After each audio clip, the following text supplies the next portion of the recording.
ಧಾರವಾಡದಲ್ಲಿಂದು ಬೃಹತ್ ಪ್ರತಿಭಟನೆಯನ್ನು ಮಾಡಿದ್ದಾರೆ ರಾಜ್ಯದ ಕಾಂಗ್ರೆಸ್ ಸರ್ಕಾರದ ವಿರುದ್ಧ. ಕಾಂಗ್ರೆಸ್ ಸರ್ಕಾರ ಅಧಿಕಾರಕ್ಕೆ ಬಂದಾಗಿನಿಂದ ಒಂದೇ ಒಂದು ಹುದ್ದೆಯನ್ನು ಕೂಡ ಭರ್ತಿ ಮಾಡೋದಕ್ಕೆ ಸಾಧ್ಯ ಆಗಿಲ್ಲ.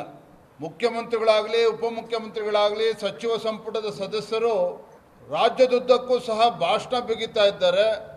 ಆದರೆ ನಾಡಿನ ಯುವಜನತೆಗೆ ನ್ಯಾಯವನ್ನು ಕೊಡೋದಕ್ಕೆ ಸಾಧ್ಯ ಆಗಿಲ್ಲ. ಮಾನ್ಯ ಮುಖ್ಯಮಂತ್ರಿಗಳು, ಉಪಮುಖ್ಯಮಂತ್ರಿಗಳು ಯುವಜನತೆಯ ಜೀವನದ ಜೊತೆಯಲ್ಲಿ ಇವತ್ತು ಚೆಲ್ಲಾಟವನ್ನು ಆಡ್ತಾ ಇದ್ದಾರೆ. ಯುವಜನತೆ ಕಳೆದ 2.5 ವರ್ಷದಿಂದ ಕಣ್ಣೀರು ಹಾಕ್ತಾ ಇದ್ದಾರೆ, ಪ್ರತಿಭಟನೆ ಮಾಡ್ತಾ ಇದ್ದಾರೆ, ಹೋರಾಟ ಮಾಡ್ತಾ ಇದ್ದಾರೆ. ಇದು ಯಾವುದನ್ನು ಕೂಡ ಲೆಕ್ಕಿಸದೆ ಎಂಥ ದುರ್ದೈವ ಅಂತ ಹೇಳಿದ್ರೆ, ಬೆಳಗಾವಿ ಅಧಿವೇಶನದ ಸಂದರ್ಭದಲ್ಲೂ ಸಹ ಇದೇ ವಿದ್ಯಾರ್ಥಿಗಳ ಒಕ್ಕೂಟ ಪ್ರತಿಭಟನೆ ಮಾಡಿದ್ರೆ ಅವ್ರ ಮೇಲೆ ಲಾಠಿ ಚಾರ್ಜ್ ಮಾಡಿದ್ರು. ಆವಾಗಲೂ ಕೂಡ ಸರ್ಕಾರ ಎಚ್ಚೆತ್ತುಕೊಳ್ಳಲಿಲ್ಲ.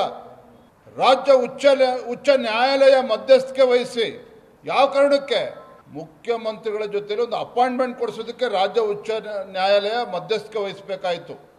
ಆದರೆ ಇದು ಯಾವುದಕ್ಕೂ ಕೂಡ ಮಣಿಯದೇನೆ ಹೊತ್ತು ಸಿದ್ದರಾಮಯ್ಯನವರು, DK ಶಿವಕುಮಾರ್ ಅವರು ತಮ್ಮ ಕುರ್ಚಿ ಕಾಳಗದಲ್ಲಿ ಒಬ್ಬರು ಕುರ್ಚಿ ಉಳಿಸ್ಕೊಳ್ಳೋದಕ್ಕೆ, ಮತ್ತೊಬ್ಬರು ಕುರ್ಚಿ ಕಸ್ಕೊಳ್ಳೋದಕ್ಕೆ ಈ ಗಲಾಟೆನಲ್ಲಿ ಅವರು ಬ್ಯುಸಿಯಾಗಿದ್ದಾರೆ ವಿನಃ ಈ ಯುವಜನತೆಯ ಸಮಸ್ಯೆನ ಆಲಿಸೋದಕ್ಕೆ ಅವರು ಸಮಯ ಸಿಗ್ತಾ ಇಲ್ಲ.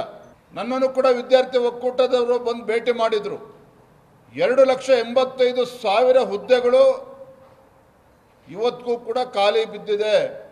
ಅದನ್ನು ನೇಮಕಾತಿ ಪ್ರಕ್ರಿಯೆನ ಪ್ರಾರಂಭ ಮಾಡೋದಕ್ಕೆ ಆಗ್ತಾ ಇಲ್ಲ. ಕಾಂಗ್ರೆಸ್ ಸರ್ಕಾರಕ್ಕೆ ರಿಸರ್ವೇಷನ್ನ ಗೊಂದಲವನ್ನು ಬಳಸ್ಕೊಂಡು ರಾಜ್ಯ ಉಚ್ಚ ನ್ಯಾಯಾಲಯದಲ್ಲೂ ಕೂಡ ಸರಿಯಾದ ರೀತಿಯಲ್ಲಿ ವಾದ ಮಂಡನೆ ಮಾಡದೇ ಕಾಲಹರಣ ಮಾಡಿಕೊಂಡು ಕಾಂಗ್ರೆಸ್ ಸರ್ಕಾರ ಕುಳಿತಿದೆ ವಿನಃ ಯುವಜನತೆಯ ಬದುಕನ್ನು ಕಟ್ಟಿಕೊಡುವಂಥ ನಿಟ್ಟಿನಲ್ಲಿ ಖಾಲಿ ಹುದ್ದೆಗಳ ಭರ್ತಿಯನ್ನು, ನೇಮಕಾತಿಯನ್ನು ಮಾಡೋದಕ್ಕೆ ಯಾವುದೇ ಒಂದು ಇಚ್ಛಾಶಕ್ತಿ ಕಾಂಗ್ರೆಸ್ ಸರ್ಕಾರಕ್ಕೆ ಕಾಣ್ತಾ ಇಲ್ಲ.